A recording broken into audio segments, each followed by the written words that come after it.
రాష్ట్ర ప్రభుత్వం ప్రతిష్టాత్మకంగా అభివృద్ధి చేస్తున్న ఫ్యూచర్ సిటీ దేశానికి ఆదర్శంగా నిలిచే విధంగా రూపుదిద్దుకుంటోందని మంత్రులు పొంగులేటి శ్రీధర్ బాబు తెలిపారు. నిర్మాణంలో ఉన్న ఫ్యూచర్ సిటీ డెవలప్మెంట్ అథారిటీ కార్యాలయ భవనం, స్కిల్ యూనివర్సిటీ నిర్మాణ పనులను వారు పరిశీలించారు. ముఖ్యమంత్రి రేవంత్ రెడ్డి భవిష్యత్తు తరాలను దృష్టిలో పెట్టుకుని ఫ్యూచర్ సిటీని నిర్మిస్తున్నారని మంత్రి పొంగులేటి అన్నారు. దేశంలోని అత్యుత్తమ మౌలిక వసతులు, సాంకేతిక పరిజ్ఞానం, సుస్థిర అభివృద్ధి ప్రమాణాలతో ఫ్యూచర్ సిటీని తీర్చిదిద్దేందుకు ప్రభుత్వం కట్టుబడి ఉందని శ్రీధర్ బాబు స్పష్టం చేశారు.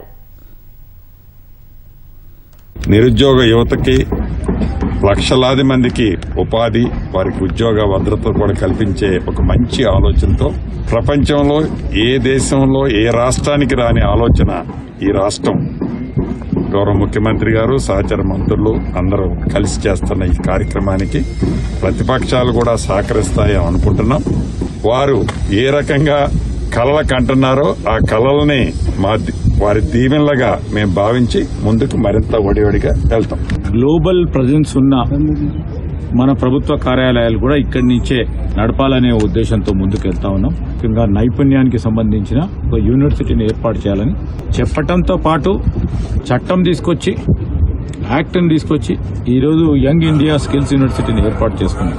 అది ఒక టెంపరీ క్యాంపస్ లో నడిపిస్తా ఉన్నాం. ఆ టెంపరీ క్యాంపస్ అంతా కూడా ఇక్కడ షిఫ్ట్ చేయడానికి మేము ఈరోజు అక్కడికి వెళ్తా ఉన్నాం.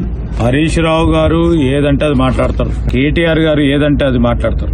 మేము ఎందుకు చెప్తామన్నా, హైదరాబాద్ బ్రాండ్ ఇమేజ్ ని చెడగొట్టే ప్రయత్నం ఎవరు చేసినా చూస్తూ ఊరుకునేది లేదు. ఫస్ట్ మాకు హైదరాబాద్ ఇంపార్టెంట్, తెలంగాణ ఇంకా ఇంపార్టెంట్. అది అడ్డుకోవాలి, ఇది అడ్డుకోవాలి అని చేసి ఏ ప్రయత్నం చేసినా మీరు ప్రయత్నం చేస్తూనే ఉండండి.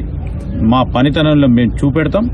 ప్రజలకు సంబంధించిన అంశం విషయంలో ప్రజల ముందర పెడతాం. మేము ఇది చేస్తామంటున్నాము, వారు అడ్డుకుంటా అంటున్నారు. మీరే నిర్ణయం చేయాలని ప్రజల ముందర పెడతాం.